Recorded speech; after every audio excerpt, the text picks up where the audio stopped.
Tomorrow, this will become the longest government shutdown in the history of this country.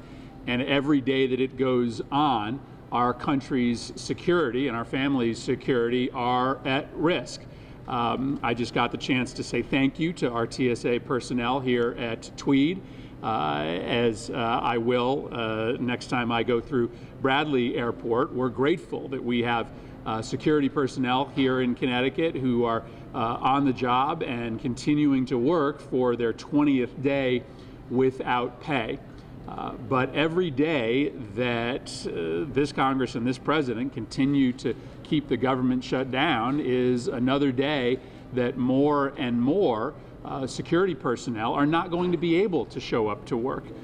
Because when people can't get paid, they need to go find other jobs, even if they're temporary ones, in order to put food on the table. There are an awful lot of government workers who live paycheck to paycheck.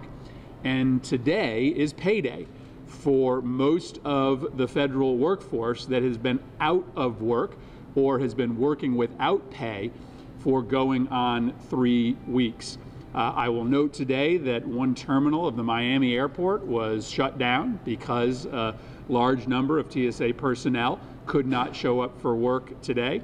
I would note that your food is not being inspected this week as we speak. Your produce that you buy at the grocery store is no longer inspected by the FDA. I would note that FBI agents have been furiously sending letters to the president telling them how compromised the country's security is without a fully manned FBI. And I'd even, Tim can talk about this more, but I'd point out an incident that just happened recently here at Tweed, where a car went through a gate, ran across the runway, and that incident cannot be reported to or dealt with at the FAA because the FAA is shut down. So our family's security and safety is being compromised here in Connecticut by this shutdown, and it is a totally unnecessary shutdown. I just want to bring you back to the beginning. Right before Christmas, the Senate unanimously passed a bill to keep the government open and operating for 2 months in order to allow for negotiations over the president's border funding request to continue. The president said he would sign that bill, and then over the pre-holiday weekend changed his mind. And since then, the president has been unwilling to reopen the government, telling Congress that he will proudly keep the government shut down until he gets $5 billion for a border wall that nobody wants. Republicans nor Democrats want the border wall in Congress. The president needs to reopen the government. I and many of my Democratic colleagues will be happy to talk to him about border security, but we are not going to let these TSA employees, our food inspectors, and FBI agents be used as hostages in order to get what he wants from Congress. This shutdown needs to end, and then we can sit down and talk about anything that the president wants to talk about. Let me further note that I have received over 1,000 communications into my office from people here in Connecticut who are affected by the shutdown, by families who do live paycheck to paycheck, by mothers and fathers who are having to take out additional loans to pay for daily expenses, who have put off making payments for their children's college. Here in Connecticut, we have 1,500 federal workers that are affected by this furlough. Across the country, there are 800,000 workers that are affected by this furlough. A little bit of good news for those workers last night. I worked with Senator Tim Kaine and a handful of others to force a bill through the Senate that would guarantee back pay for workers once they get back on the job. That bill we expect to be passed by the House of Representatives. We will see what the president does when he gets it. But frankly, a bill needing to be passed to guarantee back pay for federal workers shows you how insane this shutdown is. This shutdown isn't going to save taxpayers any money. It's going to cost us money every day that it goes forward. because we are going to pay for all these workers once they come back on the job, and we've lost all the productivity in the meantime. So I hope that the president will reopen this government as soon as we get back to Congress on Monday. And if he doesn't, our state and our country's security is going to be further compromised. Let me say one last thing before I turn it over to the mayor. There is talk that the president is going to declare a national emergency to build the border wall and reopen the government. I don't think the courts will allow him to do that, because it would be illegal and unconstitutional to try to break a legislative stalemate by declaring a national emergency. But I also think it's a really dangerous Pandora's box to open. If a president decides to declare an immigration national emergency in order to build a border wall, I'm not sure what would stop future presidents from declaring all sorts of other national emergencies and moving money from one place to another to fulfill their priorities. And so for the sake of the future of American democracy, I hope that the president does not illegally declare an emergency simply because he can't get Congress to agree to build a border wall that the majority of Americans desperately don't want built, at least not on these terms. So with that, let me turn it over to the mayor, who knows firsthand what the effects of this shutdown mean for the people of New Haven, who's been a great friend and an ally, and then to Tim Larson, who can speak on behalf of the 30 employees here at Tweed that are affected by this ongoing shutdown. Thank you very much, Senator Murphy. I am always pleased to welcome Senator Murphy back to New Haven. I welcome every chance I get to thank him for his strong and consistent advocacy in Washington on behalf of Connecticut and its residents.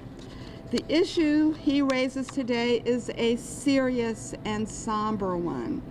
First, on a larger scale, this ongoing federal government shutdown underscores how the federal government is being held hostage by extremism emanating from the Oval Office.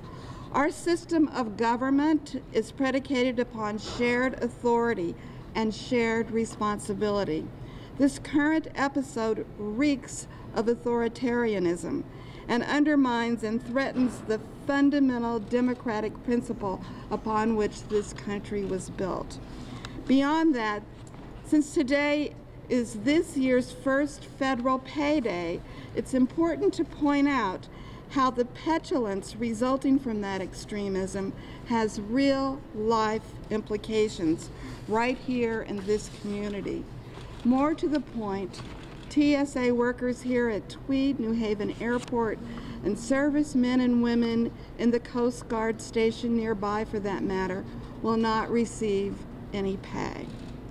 That's a real-life problem for those families that have mortgage and credit card payments to make, groceries and gasoline to buy, and it's a real-life problem for the local businesses where these families would otherwise do their shopping.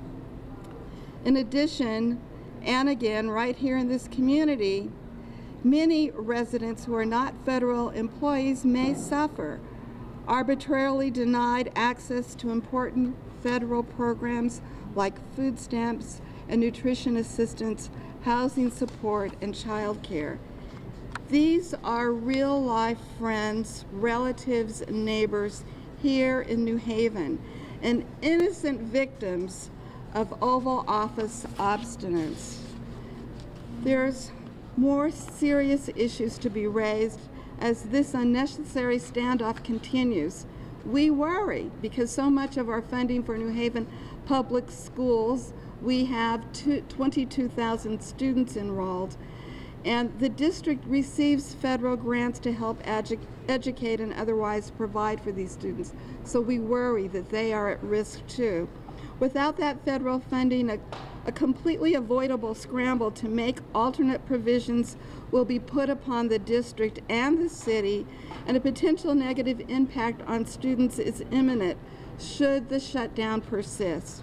So today I join Senator Murphy sounding the alarm about the plight of these local families caught in a desperate Washington power play with such needless hardship foisted upon them. And I join in the call for the President to stand down from his haughty and unrealistic demands. Thank you very much. Thank you very much, Tony. Tim? Thank you very much, Senator Murphy. I really appreciate you taking the lead on this. This is so critical to our operations here in New Haven, as well as Mayor Harper continued support for the Tweed New Haven Airport. You know, we generate in this small little piece of the world about $55 million worth of economic development, and over 500 jobs are associated with this airport. The TSA workers in particular are the front line of security for us here in this airport. God bless them for showing up today. One of the reporters asked me today, why are they coming to work? And I said, because they love their job, they're professionals, and they care. And they deserve to get paid, regardless of this debacle that's going on into Washington. The ripple effect that goes on with transportation throughout the country could be devastating to the national economy, but we're so grateful here in New Haven that these people have decided to continue to show up to work even though they're not getting paid. We're a small family here. We care about everyone who works through here, our partners with American Airlines, the other FAA associated services that are here with FAA Tech Ops, who run the navigational aids. We have USDA people that are here. Our contract tower is FAA contracted tower, although not directly funded, salaried by the FAA, but it's a continual contract. And just the potential apprehension of the traveling public to know that their flights may be canceled or there may be different travel opportunities that they may have to accommodate for is just pure nonsense. I just want to again reiterate and thank our federal partners who are here, those TSA employees, those professionals that work hard every day. They've said, regardless what goes on in Washington, they're going to be here. They're going to make sure that the traveling public that comes through Tweed New Haven Airport is safe and secure. Great. Thank you, Senator. Thank you very much, Tim. And lastly, let me thank Dennis Amato for being here today. Dennis is an airway transportation system specialist here at Tweed, who is one of the current employees, along with the TSA individuals that we're so thankful for, who is currently working without pay. So, Dennis, thank you for joining us. Thank you. I've been with the federal government 27 years, member of the Professional Airways and Safety Systems, and you know, I'm more concerned about my brothers and sisters across the country, 800,000, and the millions of people that are affected beyond that due to contracts and et cetera. So I would hope that the Congress that are still getting paid would go in and do their job, especially Senator McConnell, and basically put the government back to work. It's just a very simple thing. I've been in the government a long time, air traffic, and now the technical side of the house, and we're dedicated employees that we show up to work every day and make it safe for travel. And I hope that we can bring this to a conclusion and perhaps make it illegal to shut down the government for the future. Thank you. Thank you very much. Yeah. Thanks, Dennis. Let me share one last story with you. I had a woman email me. Her husband works for the federal government as one of the employees here in Connecticut who is currently furloughed without pay. And they have 2 children with special needs who require constant medical attention and numerous visits to the doctor every week.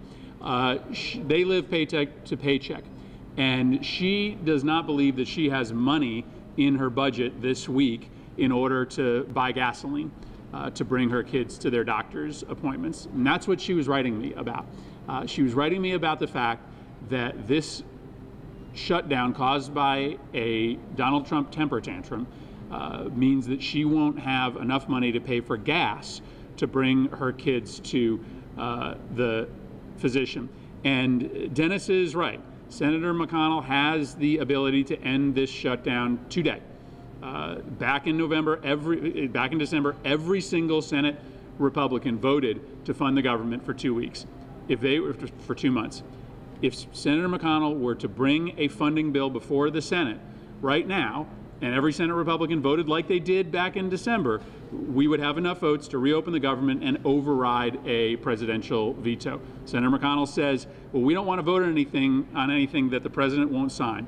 Well, that's not how the Constitution works. The Constitution allows for Congress to occasionally pass things that the president doesn't like and then override that veto. So we should do our constitutional duty, reopen the government, and if the president doesn't like it, we should override his veto. We are an independent branch of government, and Senator McConnell hopefully will recognize that as this situation continues to spiral next week. So with that, I'd be happy to take any questions for anybody here. Tim, I want to ask you a question first, that's all right?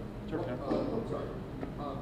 Operationally, what happens to the airport if the shutdown continues? Well, truthfully, we'll continue to operate. Thankfully, these TSA workers are agreeing to come to work every day. But the moment they stop coming to work, we can't process passengers through here. So traffic stops. It's that simple. These guys are not on the front line.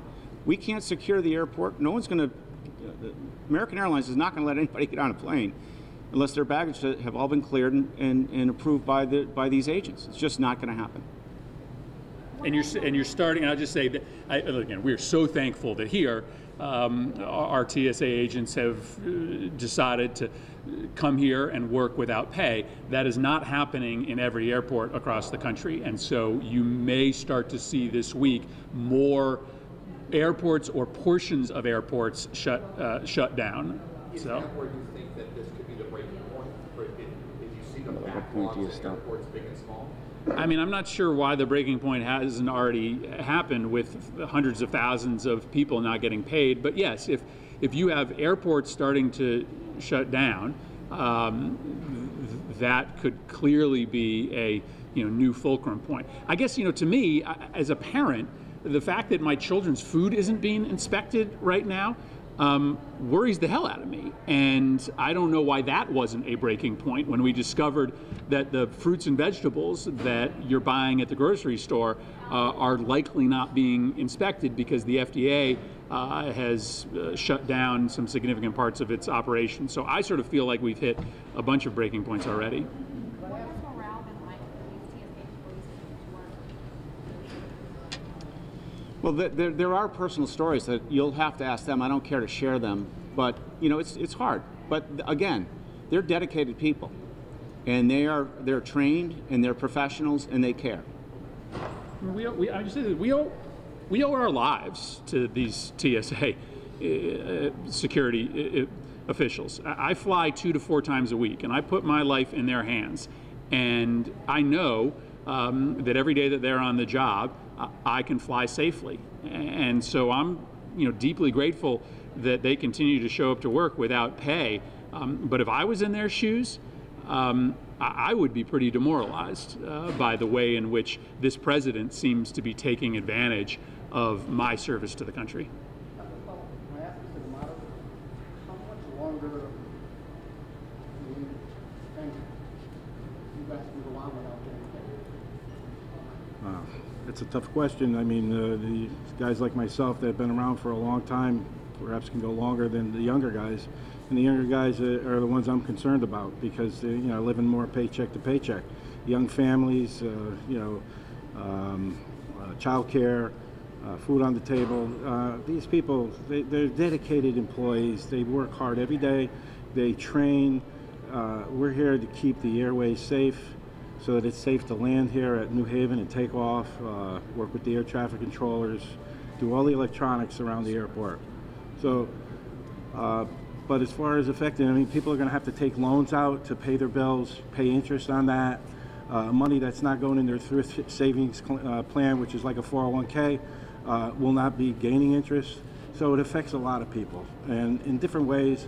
But it goes well beyond just the government workers. I mean, it's farmers, right across the country. So, but we'll be here every day making sure that everything is working properly, and that's our job. Thank you.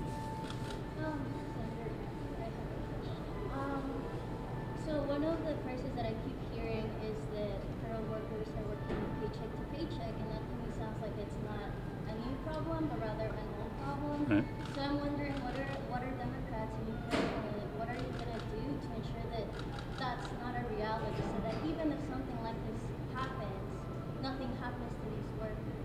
Because I don't think that, considering the value of their work, which you just said yourself, they shouldn't have to be living paycheck to paycheck, even under normal circumstances. Right. Why is this happening? And Right. isn't this a really good time to bring that forth, and also along with a bill that gives money to the government to reopen it and start paying them? Like, shouldn't there also be something alongside to protect them from situations like this?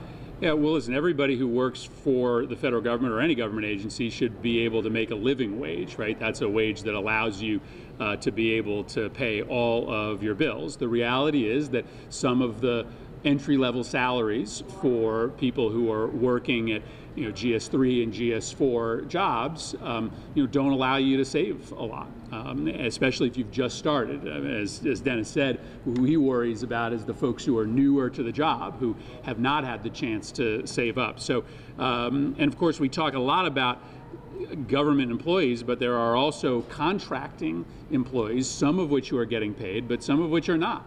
So there are some contractors that are choosing not to pay their employees. There are some that are, and many of those are working for far less money than direct government employees are. So that's clearly an ongoing issue. Senator, just got word that the National Air Traffic Controllers Association just filed suit against the Trump administration, forcing them to work without any comment.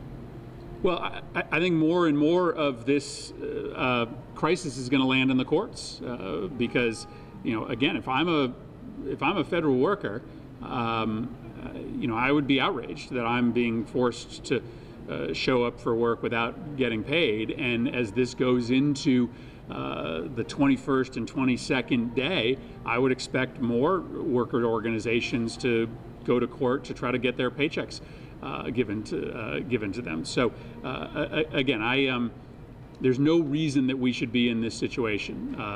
The votes are there to reopen the government. All Senator McConnell has to do is call up a bill for a vote that reopens the government, and it will get, I guarantee you, it will get enough votes in order to pass, and it will certainly pass the House of Representatives. Senator Murphy, the Trump administration has floated the idea that if he does declare an emergency, diverting funds from previous disasters, including Puerto Rico. Right. Can they do that?